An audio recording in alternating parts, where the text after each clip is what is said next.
Assalamu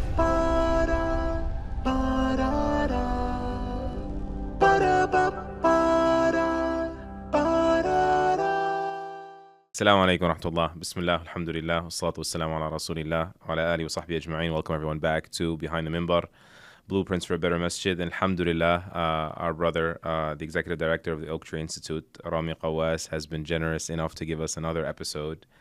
Barakallahu feek, Rami. May Allah bless you and your family and your loved ones and everything your hand touches, Ya Rab.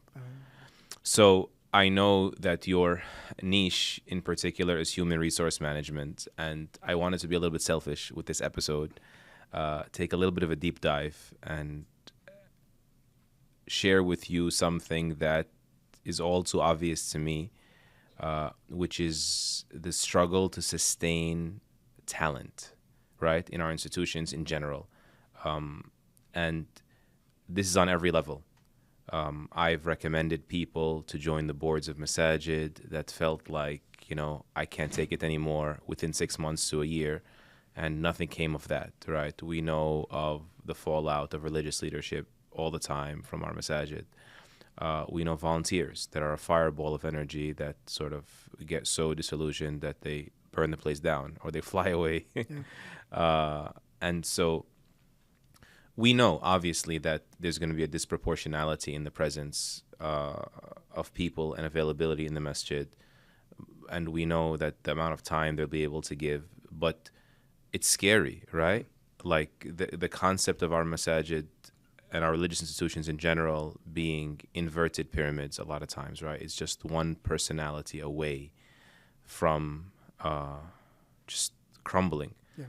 I see, for example, the stories of cycles of drama that cause a fracture in the community, and someone sort of, excuses themselves, and the community is never the same. Yeah. Right? I know presidents of Masjid that had done so much, architecturally speaking. I mean infrastructure, like the management architecture, the human architecture. And as soon as they slipped away, things got very unfortunate very fast. Yeah. I know Imams that have retired very recently, actually, and the community is sort of like in a bind, a true bind, on how do we find someone like this that's able to bring all factions to the table, that's senior anymore. I hate to use myself as an example, but it used to hurt me so much when the first time I ever worked in a Islamic institution was in an Islamic school, and I had volunteered the entire year prior for free. And I said, you know what, I'm going to accept to be their teacher and accept the pay cut. I could have worked in the public school system, but I wanted to be with these kids. And I saw the change in them. But I had to leave after the first year because I felt like everything I was building was being destroyed by others. Yeah. Like kids were being punished by not being allowed to pray in Jama'ah. Yeah. You're playing in the bathroom during wudu, so you're not allowed to pray with us. Like, what in the world, And so things were just so crazy. But what hurt was that when I left, like, I'd get feedback of how the kids drifted again. Yeah. And, one of them said to me that my sister was celebrating Halloween this year. And he said to her, but you didn't celebrate Halloween last year. She said, yeah, because Elshinawy made us feel bad about it. He gave us a khutbah and sort of like let us know that it's not for us.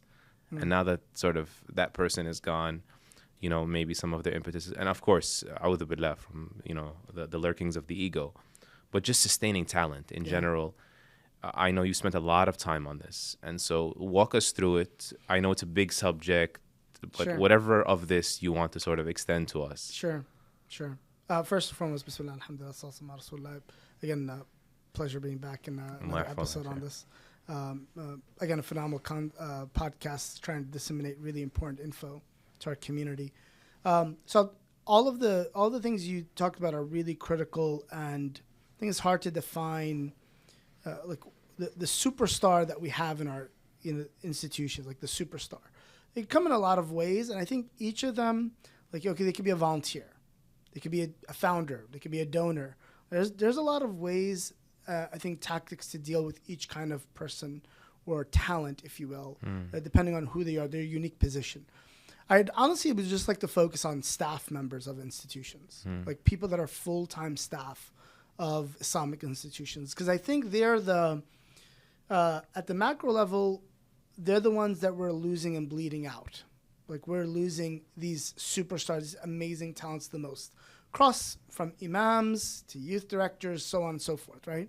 So I think the superstar teacher, principal, like, we're losing these people the most. And I think if we focus on that and we are able to preserve that pool, first and foremost, I think it'll elevate our community tremendously. Why the superstar? Let me define the word superstar a little bit. Number yes, one. Yes, please do, because I need to remove myself from it. Sure. We remove all ourselves from it. Let's talk about it conceptually. Okay. Just talk about the concept. Who is the superstar in the Muslim institution? First and foremost, they're staff members, so they rely on the institution existing. They're getting paid by the institution. Let's just make sure that that's clear. Second, they are the face of the institution, or they're the most impactful. Maybe there are multiple of them, but they're tremendously impactful for the mission and the work of your institution. Whether that's teaching, whether that's leading, imam, whatever it might be, youth director, religious director, they are the face of the work. They impact dozens, if not hundreds, of people that are dedicated to the work of your institution. And then they are putting in 60, 70 hours they live this work. They're there from first person in, last person out. They're dealing with every community member. They're in late night meetings or very after Fajr meetings. They're giving the speeches, they're the face. So this person is a staff member that is really, they're the pillar of the institution, the Masjid, the community center. First and foremost, they're tremendously critical to our success. Like, if we keep losing these folks, like, what's going to happen to your point? Like, if we have a tremendously impactful youth director and they leave the center or they leave the masjid, man, that's hundreds, if not thousands, of young people that are going to be impacted by that. Parents that are going to be impacted by that.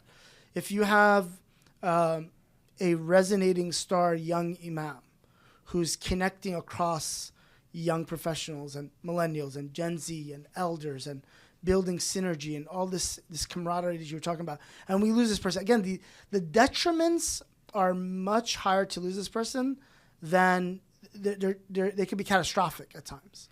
So if you were to speak about like from an institutional level, irrespective of the position, irrespective of anything else, why do you think that happens?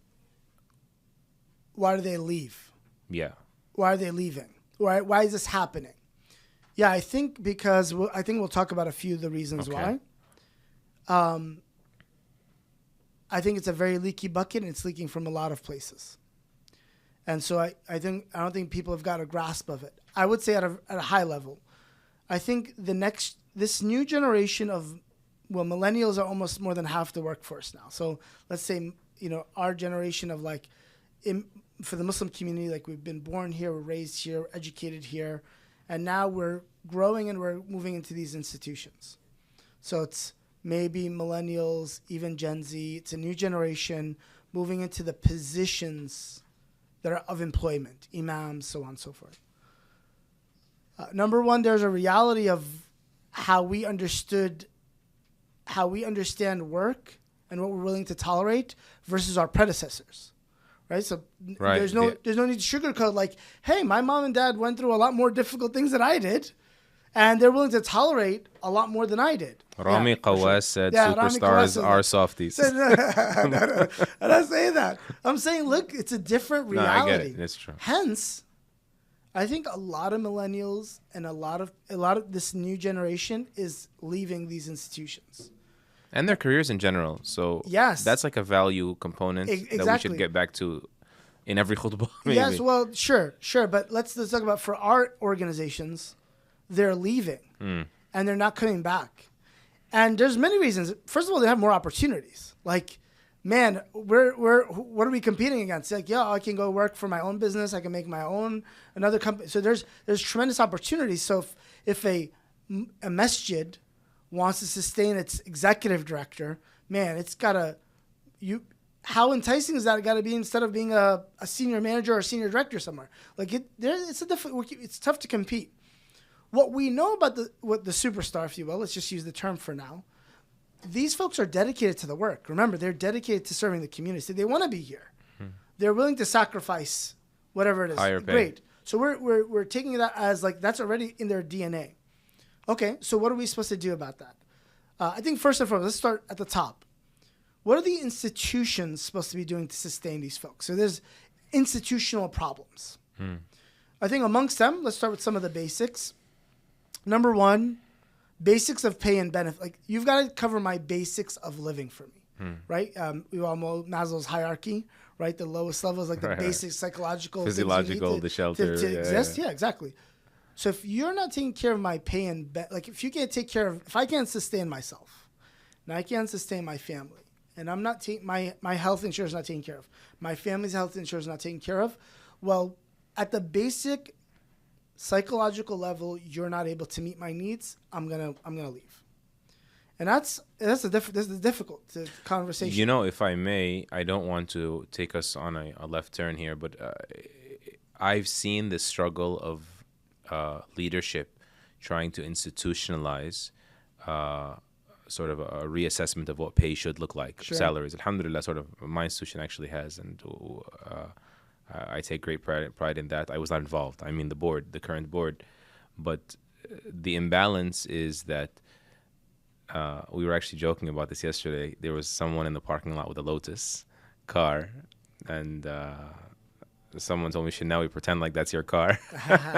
And then I like sort of reached for the sure. And they took a picture, and then he sort of like it was staged. He went on a sort of a young professionals WhatsApp group of brothers, and he said, I don't know what they're paying these Imams these days, right? Well, that's like farthest from the truth. But the idea is compare it to other professions, even within clergy, right? Yeah, exactly. Like the average pay of the Imam is a third, even churches, if you correlate it with synagogues. I don't know about churches. I know the synagogue numbers. I saw it through the Rabbis Union. Their stats show it's triple. Like if you just measure it like 100-person community versus 500-person community versus 1,000-person community, at every level it's about a third. The Imam gets a third of what the rabbi gets, and that's just within the clergy space, right?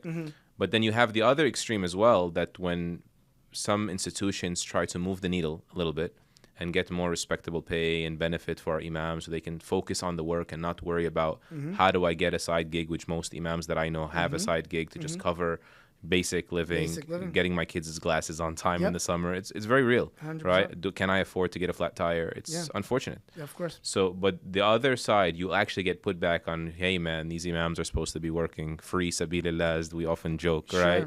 And all of this. Is it just a hard decision? The board needs to just insist on changing the culture, ruffling some feathers, or do you have any tips on how to it's not going to happen in one generation, obviously, right? Also, it's not right to compare us with other religious communities who have been around for 100, 200 years, socioeconomically speaking, and have more numbers in general. Just the populations have wider populations. But do you have any tips for masajid that want to do this? They see it, I get it, it's like inappropriate, but I'm getting pushback from within. Yeah, the how to recalibrate compensation. It's a very difficult question, and I actually don't think there's a good solution. I haven't seen any solution that is. But it has to be done. Let's just leave it there. It has to be done. Got it. I think it's just like we have to raise our standards. We have to, whatever we're doing now is not good enough. Let's just make it clear. But every community's got to be able to recalibrate and assess itself, like our funding, our donor, our base, our network, our community. I think that's what's really important. And honestly, I think the individual staff members got to be honest with their board on what their needs are. I don't, and this is let's be honest about it. The hard part is that, everybody's kind of in your pocket. And that's not a healthy thing either for a community. Like there are things that need to be absolutely, like these are what we can call non-disclosed items. Salaries of particularly your superstar for sure. You can just say generally, salaries, period. Period. You don't have to itemize. Exactly. Because that, to your point of like, if let's just be honest, like if they're driving a car and somebody thinks, oh, that's too nice of a car. Well, who's making those determinations? if you're a senior executive at Google, or if you're if you got your own business, nobody's looking in your pocket and asking you what kind of car you drive. So just these little nuances. I think it's a tough space. I think there's a lot of work that needs to be done, ethics and like the considerations there. But I would say every community should deeply audit itself. Ask other institutions around it. Could you live with this family size respectably in this and of course every state is different, area every city is different at this number? Yep. But Fair enough. Take the median. But that's the basic answer. But I want to say this: if it's not being met, the person will leave quickly. Particularly if they're again, we're talking about our best talent.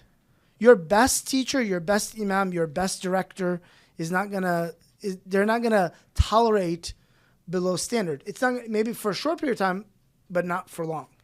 So I think you got to know that. The second point, I think, is a great point. I think a lot of people want to consult now rather than be directly, run at a What does this cause? It's caused imams that want to be consultants, or other roles. Like a youth director just wants to be a consultant. That means the institutions themselves are so inept, let's be honest, that they can't even sustain their best talent. No, that's we have to. So you mean they insist on serving as like an independent contractor? Yes, exactly. Got it. So I'm gonna teach as an independent contractor. I don't need the overhead. I don't need the management. Yeah. I'm gonna do youth work. Whatever it is. We can go down the list of things. Yeah. And that's very problematic for institutions. So to the institutions themselves. In your last episode, you spoke about sort of relationship building being the by-all, end-all. Yep. And how do you do that as sort of a floater parachuting into a community? That's not good. You can't build community that way. In my opinion, it's impossible to build community. I didn't even know this was trending, to be honest. In my opinion,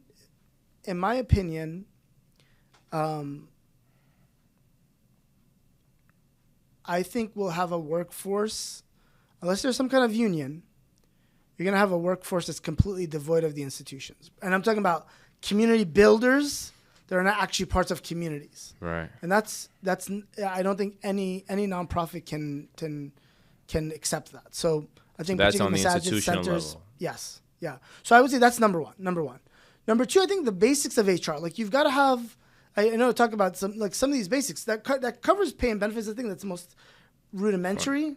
But then you got to be like, hey, well, do we have, is it clear to us how promotion, quote unquote, promotions happen? How does the pay scale over time happen? Like, how are we thinking about this long term, the benefits? Are we doing anything else? Are we setting up 401ks for this person or not? Are we?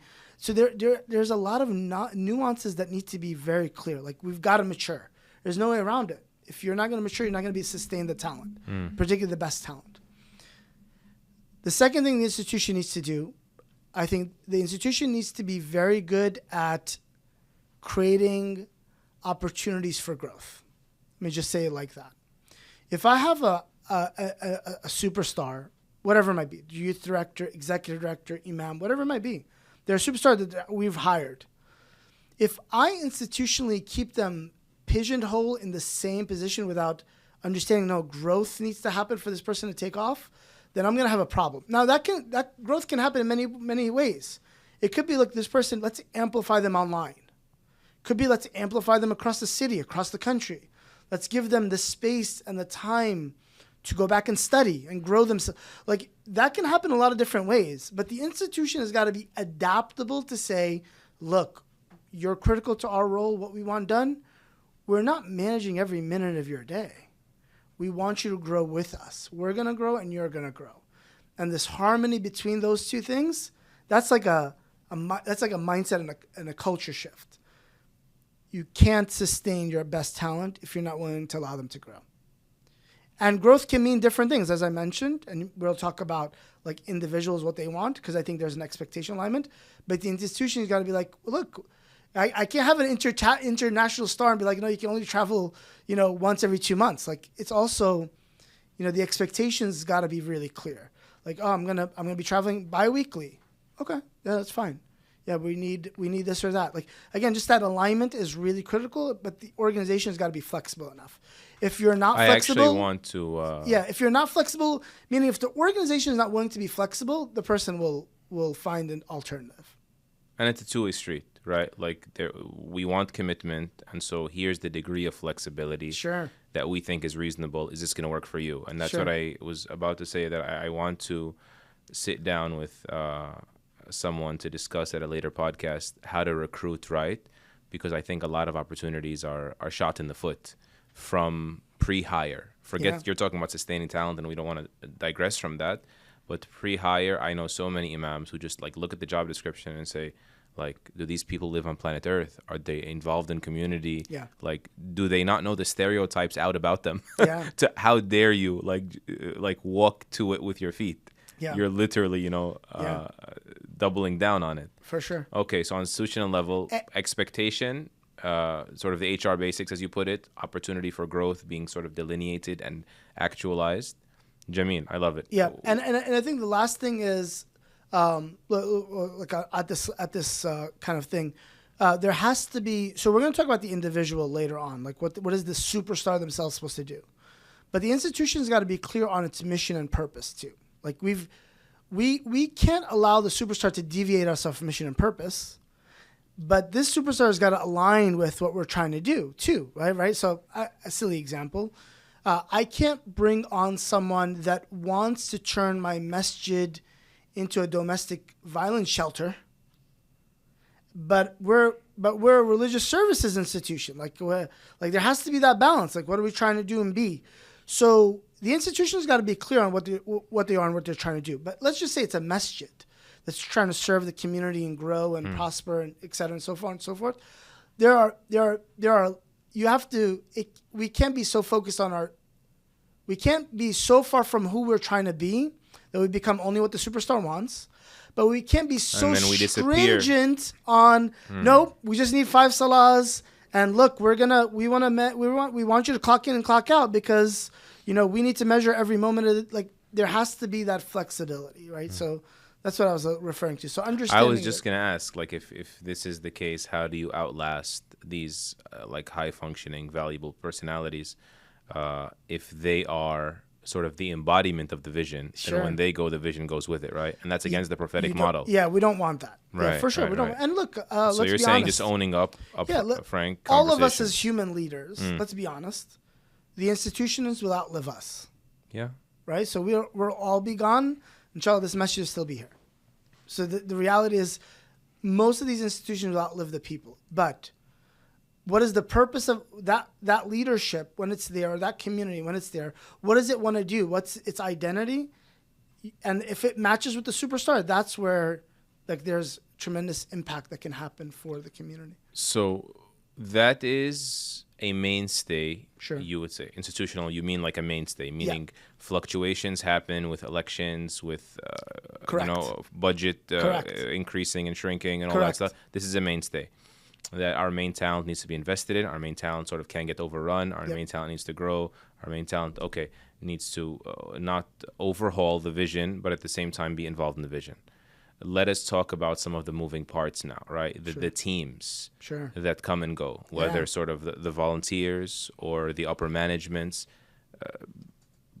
or either of them. How do they contribute to the sustaining of these personalities? Yeah, and we don't have a lot of good research on this in the Muslim community, but the general research on why high-performing staff leave institutions is usually because of the direct leader or manager. It's actually the highest correlation. Like the bully boss? In most studies, yeah. So who's directly managing me? So outside of hey, I can have good work-life balance, I can have a good pay, but if my boss is horrible, I'm very likely to leave, right? Makes sense. Nature. Yeah. Right. So because all the other stuff around it is complementing eventually the human that's going to directly manage me. And if I can't tolerate that person, I'm going to break off. In the Muslim community, this is difficult. Like, okay, what does that mean? Let's talk about the do not list. The do not list is number one, having 7 people talk to this person. 7 people are managing them. Right. 7 voices, 7 opinions, 7 ideas, 7 or 10 or 12, whatever it is. I can easily tell you of what I would consider square footage wise mega masjids, major properties. Yes. That have struggled chronically through their staff because of this. Like the most notable one in my head right now, executive director, highly accomplished, great. He's answering to a 5-person board. Exactly. So what's the solution to that? Like, what is the solution to that? Because that's the first no on the list. Okay. And by the way, think of it. It's actually, I'll tie it back to Tawheed a little bit. When Allah talks about the analogy a masjid named Tawheed. the analogy I'm joking. SubhanAllah, from Ubudiyyah, like the idea of like, of course, you're not comparing it, but we're talking about like, of course, when Allah talks about the analogy of answering to one man or multiple. Allahu Akbar. Hal yastawiyani mathala? Like, are they equal in their no? It's no comparison. No comparison. So there has to be this sense of like, for us as humans, like you have to have, because there's so much that needs to be communicated, and there has to be a filter, particularly in community work. Every opinion we can't weigh it the same. So we've got to filter out. So what do? In a big institution, ideally you create some kind of steering committee or some kind of task force. You create a few people. Ideally, the president or the most authoritative is in that part of that group, and they help manage this person. I'll talk about how to manage in a moment. But it funnels down it's to one? Funnel down to... Or a whole committee? So depending on the size of the institution, if it's a really big institution, I would say it's a committee. Okay. Right? If it's a very, in my opinion... But what if they disagree? Yeah. The committee? Yeah. No, that's a different... We'll talk about the management aspect of it in a moment. But you want to filter down the voices to a few. Okay. I don't say one because here's the complexity. If this person is a full-time employee, I can say it's one voice. So if I'm an executive director, as an example, I'm going to manage the imam. They're both full-time. They have full-time capacities. They're fully, like there's this structure in place. Okay. I see it. But if it's volunteers, it's tough for one volunteer to manage one full-time employee. Yeah. But the dynamic is very off. This person gets sick. It's a mathematical problem. Exactly. Yeah. Exactly. So you need the balance, if you will. If you're a mature organization, I love the idea of an executive director that's managing staff, and I love that structure, or operations manager, operations director. When you're there, I love that. Yes. Okay. But then eventually they're going to need to talk to the board, and most likely same structure. Ideally. Number one. Number two, to go back to the point. Okay, then what are we supposed to do? When there's direct management happening, what's the ideal things to happen? Like, how does it happen effectively with a high talent? Number one, there has to be frequent pulse checks. Like, I gotta have make sure he's breathing. Pulse checks meaning like how often am I connecting with you? Mm-hmm. Usually 2 extremes. Like, we only meet with this person once a year, and all the problems like if I had problems, right. Or the other problem is like, hey, I meet with this person every week. If they're high performing talent, you're not meeting with them every week. If they're doing so much work, generally you're checking up on this person every other week or once a month. And is this like an accountability check, or is this sort of like great question? So what are we supposed to do? What are we supposed to talk about? Ideally, we talk about priorities, plans, priorities, and setting expectations on what we're trying to do. So what's on this person's plate? How much is on their plate? I have to have Muhammad doesn't know what's on Rami's plate if they're not constantly checking in on me. So I'm doing this, I'm doing that. Muhammad's got to tell Rami, look, remember we said this year's priorities are X, Y, Z, and you're getting too much into that Y. Like, let's get back on this. And you'd be like, Rami should be like, yeah, that's true. I should be focused on the critical areas, whatever those might be. We're aligned on them. And maybe because of circumstances, like, okay, hey, I'm an imam, and there's a funeral, there's a janazah, there's a aqiqah, and I'm being pulled everywhere. What do y'all want me to do? We're like, okay, look, we realize, because who's going to find the balance for this imam? Well, it's got to be this leadership. Leadership teams are like, look, we're going to get an assistant imam, or we're going to get an admin support, or we're going to get the leadership and the institution got to build around this superstar.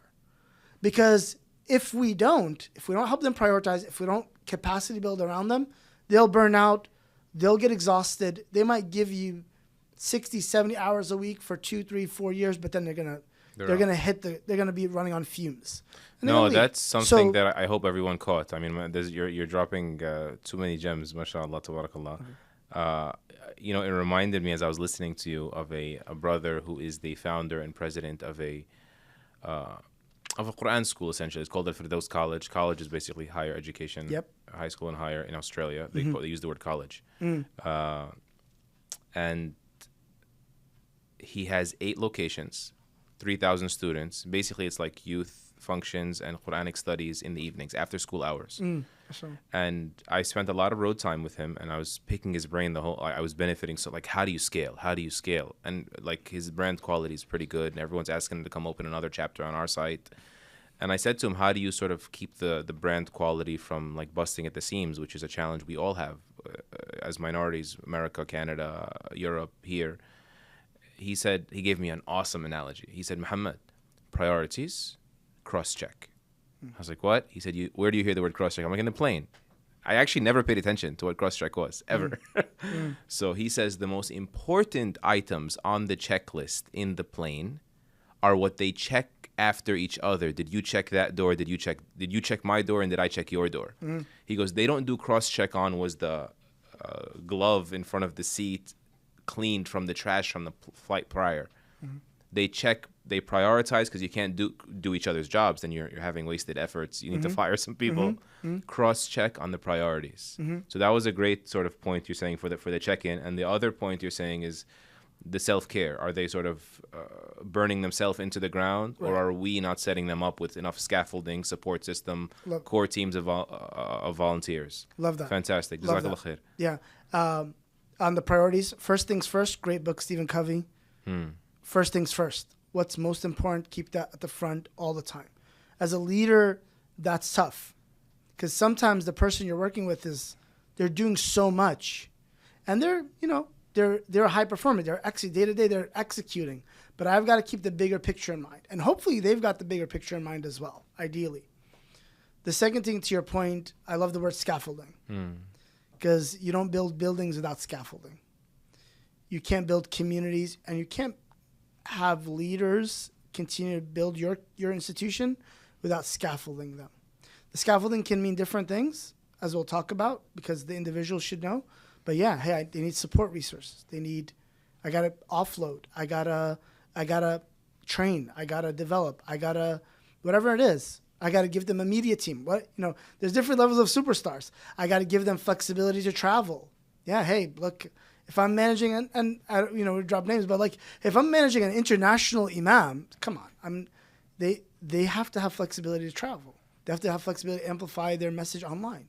Whereas, okay, maybe that means something different. Like, I have an imam, and maybe they need to go back for some chaplaincy training. Like, there are different ways to scaffold around the superstar.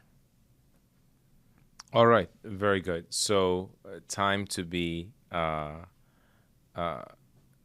introspective for people who are serving at a high level, because you don't know what you don't know. Yep. And also, your passion could be the nail you put in your own coffin. That's so many times a situation you have, right?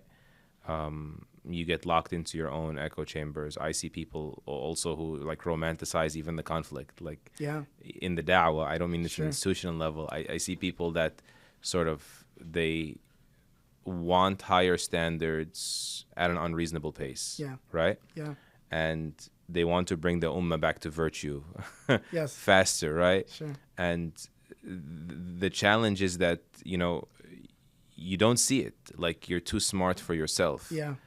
And so how do we prevent that from happening, at least in the institutional level? Because I actually care more about the institutions than the online world. Like, I see it in the online world, but I also fear it in the institutional level. I see a lot of David and Goliath type stuff in the institutions as well, where, the more the imam is disagreed with, the more he'll tell himself, Islam began as strange and will return to being strange. Yeah. So it's almost like you get confirmed, in your rebellion, in your disenfranchisement, in your justification for checking out, or Allah forbid, fracturing your community and things like this. And I think I grew up in a masjid that it was riddled with conflict, people that didn't see the bigger picture, and I think I have a paranoia, not a high insensitivity, to ever contributing to that. I hope I never have, hope I never will. But what do you tell the person who sees themselves as having an ambition and we don't want them to get stuck in an echo chamber? Yeah. It's a part of the solution, right? Probably its own set of episodes and a lot to unpack and discuss. I think I think previous episode we talked about like leadership psychology, and there's actually I love this. I love learning about the space. It's an interesting emerging space to understand like what makes people really high, like what makes somebody really high performing leader, like what is happening within them. I think first and foremost, I think you said earlier, I'm going to let you speak for sure. I want you to speak, not me, but you said earlier that they may have a higher propensity because sort of they feel like they know or they can to actually not stay around for longer, right? Yeah. And so how do we stop that? But even if it's going to happen, how do you not burn down the project with you? Yeah. Right? Yeah. Fitan are very costly. Yeah, great point. I think number one is we'll go back to some Islamic principles as well that I love. The overlap is tremendous. I think first and foremost, self-awareness is really critical. Self-auditing, self-awareness. And that means many things. Like, what does self-awareness mean? The ability to understand my position within my role, within how everybody else perceives it, right? Myself included. I think that self-awareness means, I think sometimes people are oblivious of it. Like, when you're an imam or executive director, you walk into a room, the power dynamics or the way people perceive you is maybe not even the way you perceive yourself. So you have to be well aware of that, right? You have to be well aware of your strengths, your passions, things you value, things that are important to you. You got to know that you got to communicate those things to other people. We usually like to lean into our dominant hand. Like I always like to say that, if I'm a successful preacher, I love learning and teaching. That's what I love to do. That's always my dominant hand. So anywhere I go, I'm trying to learn, I'm learning, I'm teaching, I'm instructing. But man, maybe I don't realize that I have no admin skills. I teach a lot, but I have no one-on-one skills. Right. So you have to be willing to lean and understand your blind spots as a leader. Now that's difficult swallow to spill, particularly when you're really successful. And particularly when you're lauded, let's be honest. Yeah. Usually the people that are most lauded have the least amount of feedback given to them because everybody's just like, hey, I love and respect you. You're very kind and nice. Nobody's willing to be honest with you. So you have to find the honest players around you, right? We talk about this in faith all the time, but at a scholarship level, any level, like who's your coach or mentor that's going to give it to you straight? There's no sugarcoating. I know one of the greatest scholars in this country who it was the only time I've ever seen him cry. In 25 years, we were in private, and he asked me for a nasiha, for just some candid feedback on something. And I was like, what in the world? Me give you nasiha? And it hit like a nerve. And he started crying. And he said one of the hardest things about being, an imam that's, nationally lauded and so on and so forth, is that I can't find anyone to give it to me straight. He goes, some of the greatest mashayikh that you know and you look up to, because I'm 2-3 years older than them, they withhold from me nasiha. He said it's not easy being here. So I think back at that, and 20 years later, Tom Fakini was in your chair recently, Imam Tom, and he said that his teacher said to him like a parting advice as he was leaving Medina. I think he said it was like that now you're an imam, congratulations, you have no more friends. And just and I think going out of your way to insist, to make friends, to prod people, harass them, to give you candid feedback, is very important for every level of, of Islamic work. The ego needs to be on a chain, not a string. Yeah, subhanAllah. And maybe get into this a little bit. Here's the challenge. The challenge is when you're really, and to me, this has to be we talked about growth mindset last episode. Like a high performing leader's got to lean into this very much, in my opinion. The challenge is that in community work, I'm an outstanding speaker. Mm-hmm. Usually the people that will give me feedback, the squeaky wheel, somebody that doesn't really understand speaking, but they'll give me some feedback. They're not shy to, the uncle, or I'm after, like, you said this or that. You didn't make dua for Aqsa. Yeah, no, exactly, whatever it is. You said the word right too much. So they're going to be very frank and honest with you, but that's not the feedback I need that's going to allow me to grow. Right. I kind of have to go out of my way to find experts in speaking if I want to really refine the tune.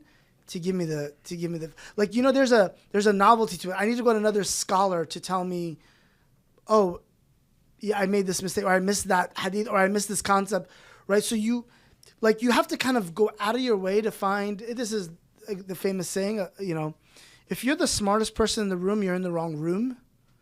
Like, you constantly have to find people that are willing to challenge you to go to another level, and that's hard, particularly. You constantly get that feedback. So that's really the most valuable feedback. But like, what I mean by valuable, I mean like that's gonna drive me to get better. I don't get better with praise. And I don't get better with praise. Right. Exactly. Right. I could get worse, but I'm definitely not gonna get better. Exactly. So what about the other side of this? That's sort of knowing your blind spots and your weakness, and I think that's the most important side. But what about knowing your strengths? Or believing your strengths, and you're getting confirmation from honest advisors, not just like yes men and tag-alongs and bandwagoners. Or well-wishers, should I say? Sure. Let's be polite. What do you do with that when you feel committed to a conviction that things should be this way? So the standard of everybody around me is not at the level that I'm at? Is that what you're referring to? Forget that. I mean, that is true because of the mathematical consideration we spoke about, like part-timer versus a full-timer versus a volunteer naturally will create sort of lags in the pipeline or the conveyor belt. But let's say the simplest ones you mentioned earlier on about HR basics, right? Like, I can't live on this. Sure. This is just... imams in an echo chamber can tell each other like, oh my God, this is like laughable what we make and what they're expecting and so on and so forth. But that's never, they feel out of place to sort of say that, then they'll wind up just leaving. Sure. Right? And so they disengage from where it would be productive to engage, perhaps is what I'm trying to say. What's your nasiha to such people? I think there has to be clear speaking up and communicate. So remember, I mentioned there has to be a good direct leadership that is helping support and manage this person, if you will. They got to do their part now. Actually, they have to do their part. Yeah, exactly. They've got to be able to have their own voice and speak up and create expectation, clarity, communicate, lean into uncomfortable conversations. Like, they have to be willing to do that as well. And maybe their personality doesn't. That's okay. They have to learn how to do it, because if you don't create expectations and boundaries too, then you're also kind of you're setting yourself up to fail. Yeah. So it's like, hey, I give some basics, right? Like, hey, I don't reply text messages or calls after 10, emails after 10. I'm sorry, like, I can't do that. That's always a no, unless the place is on fire, the proverbial, unless the place is on fire. Our masjid was on fire. May Allah protect our masajid. I mean, we stopped for a few seconds for the adhan, but before we run off to the salah, close us out with what people need to hear on this and where to hear more, right? What does OakTree offer for this in particular? Like, can they get a consultation with you over the phone, or can they bring someone in, or where do they go? I know they have, alhamdulillah, a very valuable checklist just in this video to act on. but how do they build further?